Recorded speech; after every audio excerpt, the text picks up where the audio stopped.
Bienvenue au 7e épisode de Vie Amplifiée. Puis aujourd'hui, je viens te jaser du mensonge qu'on s'est tous fait raconter à propos de nos passions.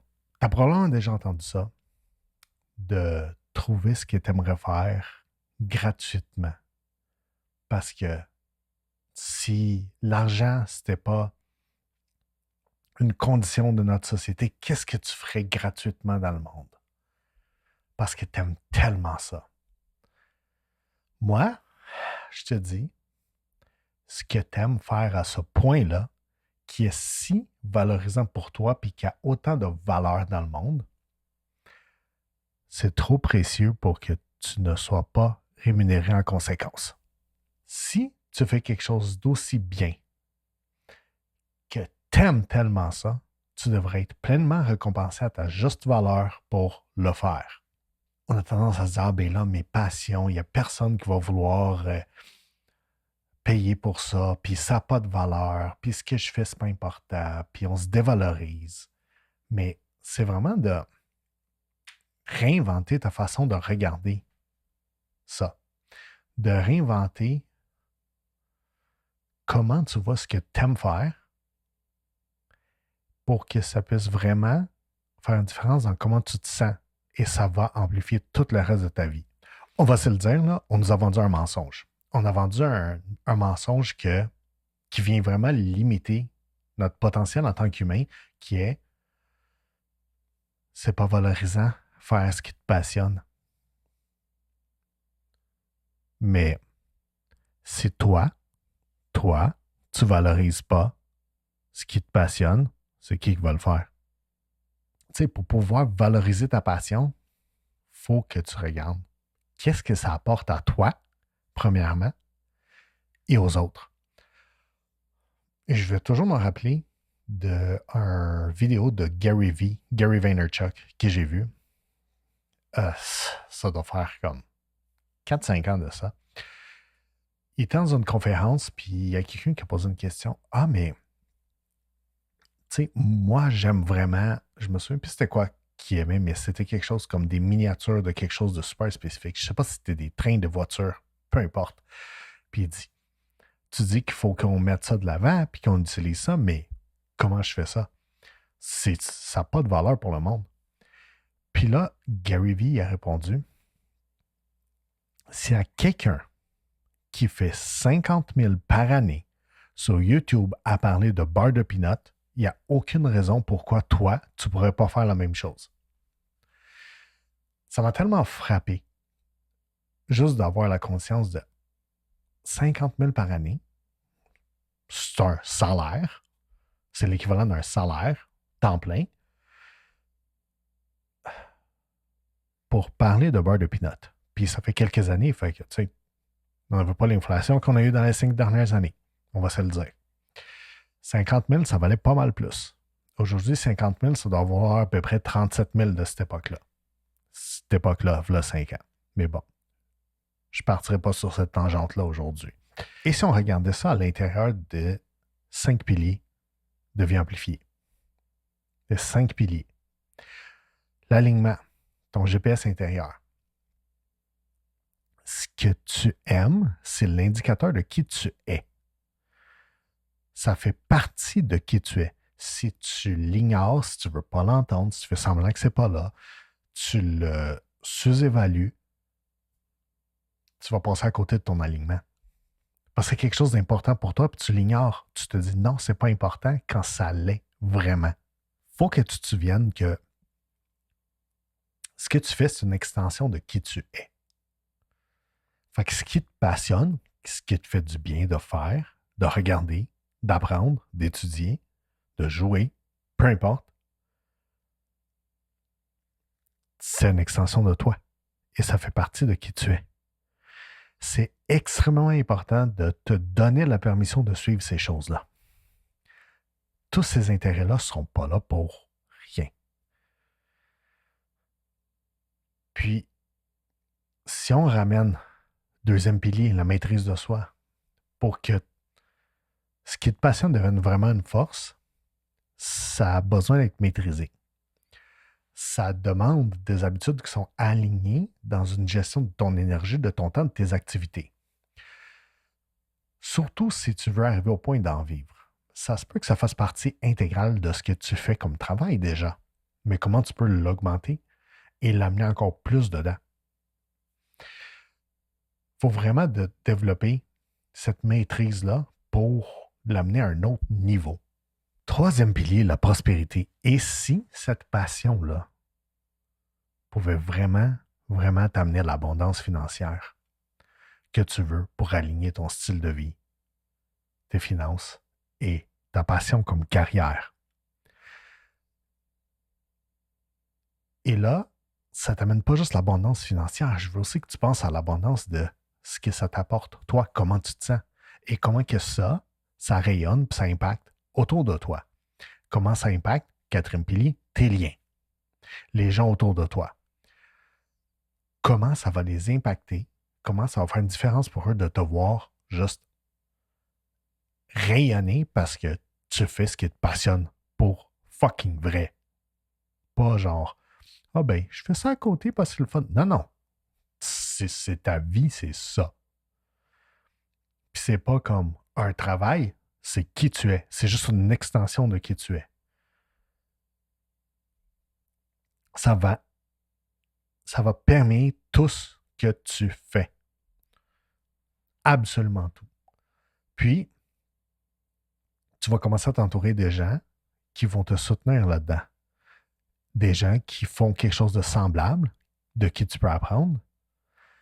Des gens qui vont être là pour vouloir que tu avances juste parce que quand tu brilles, quand tu es vraiment en train de vivre de quelque chose qui te passionne, ça se sent.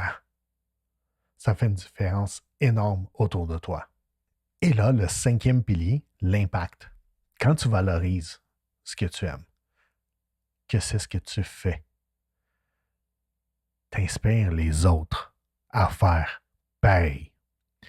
Et si c'était ça ta mission, d'inspirer les autres de vivre de leur passion, ça peut être aussi simple que ça, d'être toi, puis inspirer les gens autour, les gens qui t'observent, les gens qui te regardent. La première chose que tu as besoin de faire pour ça, c'est de revaloriser ce que tu aimes faire.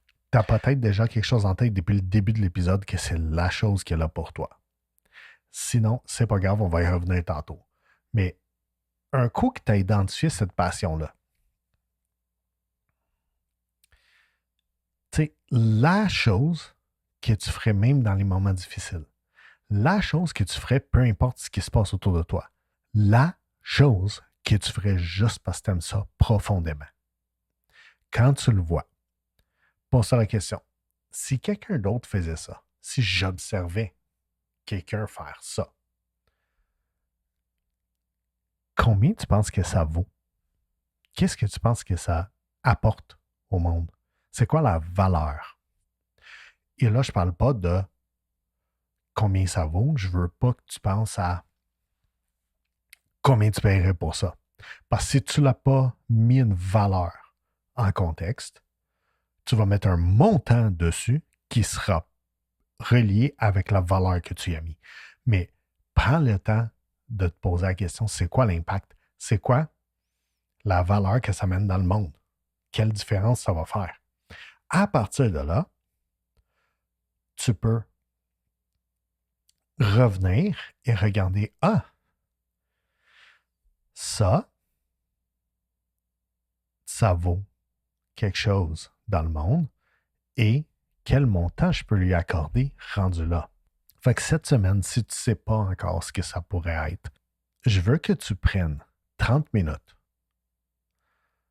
juste pour faire une liste des choses que tu aimes faire.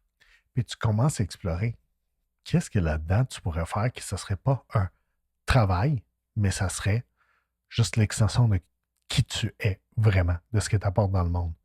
Que même si toutes tes dépenses étaient déjà prises en charge, que tu n'avais pas à t'en occuper et tu avais juste à faire cette chose-là,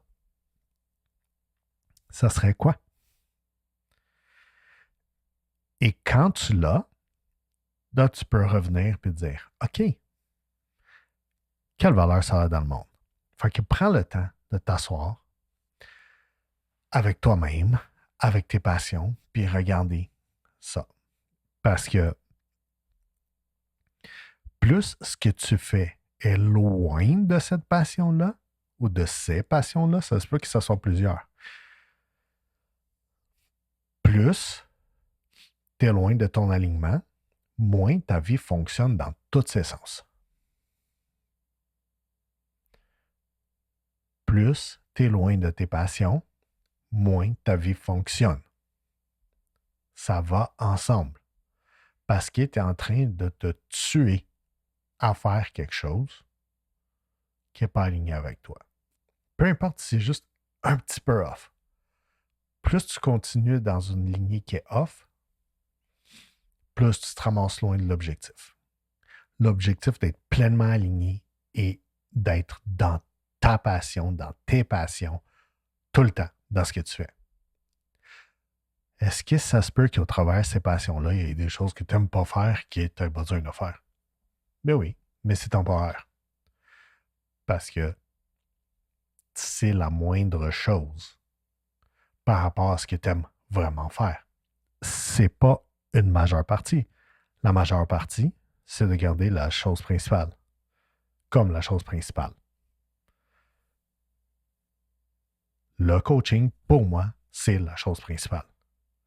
C'est là que je passe le plus de temps à parler avec des gens. Parce que c'est dans ces moments-là que tout peut shifter. Peu importe ce que tu fais, ça se peut qu'il y ait une partie que ça va pas être ton jam. Mais garde la chose principale. C'est quoi ta chose principale? Le reste, ça vient avec. Et avec le temps, tu peux déléguer. Tu peux trouver des gens qui vont le faire. Parce que eux, ça va être leur jam de faire ça. Pour terminer, je veux juste te rappeler une chose. Ta passion, c'est pas juste un passe-temps. C'est une fucking puissance. Ça mérite sa place dans ta vie, dans ton quotidien et dans la reconnaissance des autres. Parce que pour ça, il faut que tu sois vu. Il faut que tu sois disponible dans ce que tu fais pour être reconnu. Et à partir de là, ça commence à bouger. Mais commence par le reconnaître toi-même. Contente-toi pas juste de le faire comme ça. Si ça te passionne vraiment, vas-y, creux. Deep dive là-dedans. Laisse-toi aller dans le rabbit hole. Et laisse-le devenir quelque chose de solide pour toi, que tu peux vraiment être ancré dans cette passion-là. Prends le temps, comme je t'ai dit tantôt, d'écrire c'est quoi cette chose-là? C'est quoi tes options? Et c'est quoi la chose? Parce que dès que tu commences à lui donner plus de valeur, tu vas te donner plus de valeur et pas juste par rapport à cette chose-là. Et tu vas amener plus de valeur dans le monde le plus que tu le fais. Et je veux que tu commentes. C'est quoi cette chose-là pour toi? Qu'est-ce qui t'allume? Qu'est-ce qui fait que tu as vraiment envie de le faire? C'est quoi cette passion et qu'est-ce que ça apporte dans le monde? Fait que commente juste en bas ici. C'est quoi cette chose-là pour toi? Et aie pas peur. Ça peut pas être ridicule. Souviens-toi de mon exemple. Quelqu'un qui sur YouTube a parlé de beurre de peanut. Puis il fait 50 000 par année. Boom. Prends cet exemple-là et dis-toi qu'il n'y a rien de trop ridicule. Si cet épisode-là a fait une différence pour toi, partage-le avec quelqu'un que tu sais qui a besoin de prendre le temps et de trouver sa passion parce qu'il est en train de se tuer à faire quelque chose de pas aligné.